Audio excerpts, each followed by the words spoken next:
कि जो मीरा भाईंदर महानगर पालिका इलेक्शन है, हमारी पार्टी इस इलेक्शन पे बहिष्कार डाल रही है और इस इलेक्शन में हम कोई भी कैंडिडेट खड़ा नहीं कर रहे।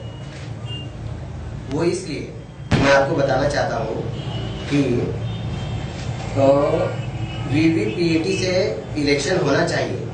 इसलिए मैंने 23/6/2017 को इलेक्शन ऑफिसर, मुख्य निवडणूक आयोग महाराष्ट्र राज्य, महाराष्ट्र के मुख्यमंत्री देवेंद्र फडणवीस, सामान्य प्रशासन मंत्री मदन येरावार, मैंने इनको लेटर दिया था और मैंने इनसे कहा था कि आप मीरा भाईंदर महानगर पालिका का इलेक्शन वीवीपीएटी के जरिए ले लो, लेकिन उन लोगों ने इस पर कोई एक्शन नहीं लिया। इसलिए मैंने मुंबई उच्च न्यायालय में इस बारे में एक याचिका दाखिल की है। उसका केस नंबर है 8187/2017। इस केस में माननीय न्यायालय ने अगली मतलब ऑर्डर के लिए तारीख रखी हुई है। उसकी तारीख है 21/8/2017 और मीरा भाईंदर का जो इलेक्शन हो रहा है वो हो रहा है 20 तारीख को। और हम ये चाहते हैं कि सुप्रीम कोर्ट ऑफ इंडिया ने एक ऑर्डर इशू किया था 8 अक्टूबर 2013 को। उसमें उन्होंने कहा था कि जो भी इलेक्शन होंगे वो वीवीपीएटी से होना चाहिए और भारत सरकार ने एक राजपत्र इशू किया था। वो राजपत्र की तारीख है, उसकी तारीख है आपको मैं बताना चाहता हूँ कि 15 अक्टूबर 2013।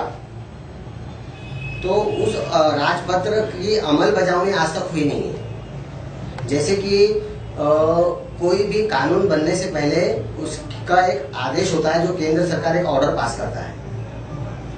तो केंद्र सरकार ने जो ऑर्डर पास किया था, राजपत्र जो इशू किया था, उस राजपत्र के जरिए इलेक्शन कमीशन ऑफ इंडिया ने इलेक्शन के कायदे में दुरुस्ती करके सभी राज्यों को उन्होंने लेटर भेजा था और उन्होंने कहा था कि सभी राज्यों में ईवीएम के साथ में एक प्रिंटर होना चाहिए, जिसमें कि कोई भी मतदार अगर वोटिंग करता है तो उसे वो दिखेगा कि उसने वोटिंग किसको किया है। लेकिन आज तक सभी राज्यों में हम देख रहे हैं जो भी इलेक्शन हुए हैं उसमें कहीं पर भी आज तक वीवीपीएटी से इलेक्शन नहीं हुआ है। तो हम ये चाहते हैं कि सभी राज्यों में होना बहुत जरूरी है, क्योंकि अगर ये नहीं हुआ तो ये केंद्र सरकार का अपमान होगा। केंद्र सरकार ने जो राजपत्र इशू किया है ये उसका अपमान होगा। केंद्र सरकार ने जो राजपत्र इशू किया है वो, और जो सुप्रीम कोर्ट ने ऑर्डर दिया था कि वीवीपीएटी से इलेक्शन होना चाहिए, इसकी अमल बजावनी हो। इसलिए हम हाई कोर्ट में गए, मुंबई उच्च न्यायालय में हमने याचिका दाखिल की, लेकिन उस पर सरकार ने अभी तक कोई कार्रवाई नहीं की है, ना ही कोई एक्शन लिया हुआ है। तो इसके लिए हम ये जो इलेक्शन है यहाँ की मीरा भाईंदर की इलेक्शन, हम इस इलेक्शन पे बहिष्कार डाल रहे हैं और हम इस इलेक्शन में कोई भी कैंडिडेट खड़ा नहीं कर रहे हैं।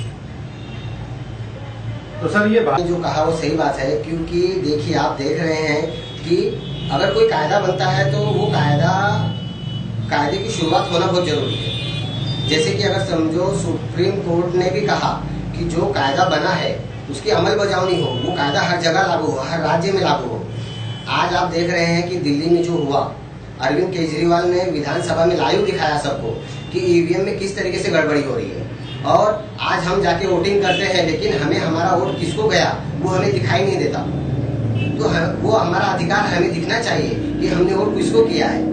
ये अगर ईवीएम से ही सिर्फ वोट होता है तो ये लोगों के साथ में एक विश्वासघात है और ये लोकशाही के लिए घातक है। इसलिए हम ये चाहते हैं कि वीवीपीएटी से इलेक्शन हो। जैसे कि अभी मैं आपको बताना चाहता हूँ कि केंद्र सरकार ने 2013 में राजपत्र इशू किया और इलेक्शन कमीशन ने 2013 में कायदे में दुरुस्ती की कि होने वाला कोई भी इलेक्शन ये वीवीपीएटी से ही होना चाहिए। तो लोकसभा का जो इलेक्शन हुआ 2014 में वो भी वीवीपीएटी से ही होना चाहिए था, लेकिन नहीं हुआ। उसके बाद में जो उत्तर प्रदेश में इलेक्शन हुए वो भी वीवीपीएटी से ही होने चाहिए थे, लेकिन नहीं हुए। तो हम ये चाहते हैं कि जो कायदा बना है वो कायदा अमल में आना चाहिए और उस कायदे का पालन होना चाहिए। इसका जिम्मेदार किसको मानते हैं आप? सरकार को मानते हैं इलेक्शन? क्योंकि कायदा ये जो पास हुआ था वीवीपीएटी लागू करने का, वो कांग्रेस के टाइम पे 2013 में हुआ था। तो वो आज 2017 चालू है, यानी आज 4 साल हो चुके हैं, लेकिन ये कायदा अमल में क्यों नहीं आ रहा है? कहीं सरकार इलेक्शन कमीशन पे कोई दबाव तो नहीं डाल रही है? ये एक क्वेश्चन खड़ा हो रहा है। तो हम यही चाहते हैं कि सरकार को चाहिए कि जो भी फंड लगता है वो इलेक्शन कमीशन को दे। ईवीएम के साथ में जो प्रिंटर लगते हैं उसके लिए सरकार को फंड देना चाहिए। अभी मान लीजिए कि आज महाराष्ट्र सरकार है, तो महाराष्ट्र सरकार को जो फंड चाहिए प्रिंटर के लिए लगेगा या कुछ भी, तो सरकार की जवाबदारी है कि वो फंड देवे और वो अवेलेबल होना चाहिए। हम यही चाहते हैं जो कायदा बना है वो उसकी कायदे की अमल बजावनी हो, वो कायदा अमल में आना चाहिए और जो आम आदमी का अधिकार है उसे वो मिलना चाहिए।